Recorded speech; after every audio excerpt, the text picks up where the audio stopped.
బహుమానం మాకిల దొరుకునా.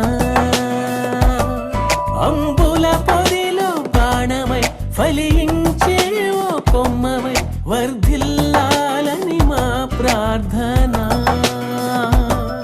మధ్యాహ్న కాలపు వెలుగువలే తేజరిల్లు యేసునిలో, ప్రతి మలుపును గెలుపుగా మార్చునులే, కృపనిచ్చునులే. చిరునవ్వులు పూయించిన చిన్ని తండ్రి నిన్ను మించిన బహుమానం మాకిల దొరుకునా.